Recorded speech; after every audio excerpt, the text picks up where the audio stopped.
Alors tu te rends compte, un immeuble R+1 et puis 8 logements avec une place et des places de parking.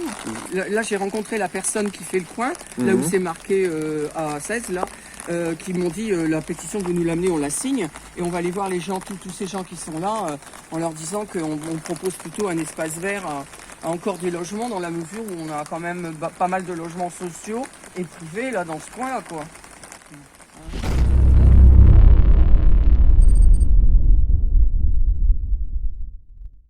On parle de lutter contre le climat. Oui.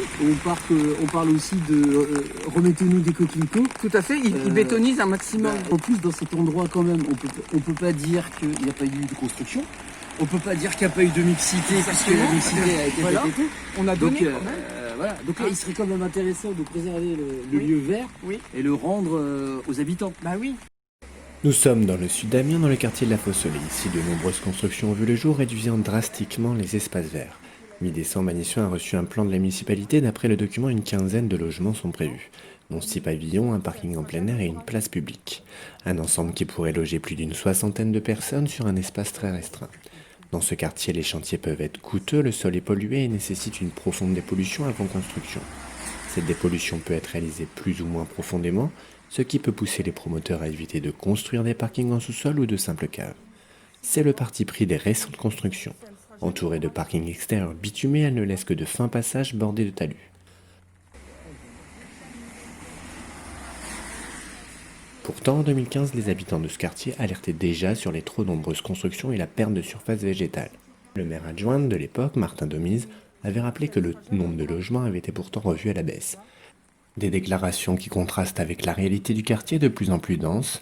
6 ans plus tard, les habitants souhaitent toujours préserver la verdure du lieu.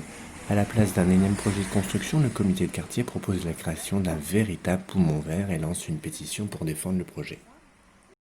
On demanderait des arbres, des arbres fruitiers, qui sont petits, ils sont pas très hauts.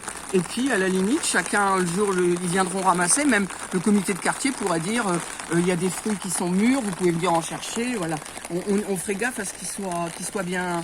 Alors on y demanderait, comme j'ai demandé une boîte à lire, parce que j'ai demandé une boîte à lire ici, on m'a répondu il n'y a pas d'argent pour. Enfin bon, un truc complètement dingue quoi.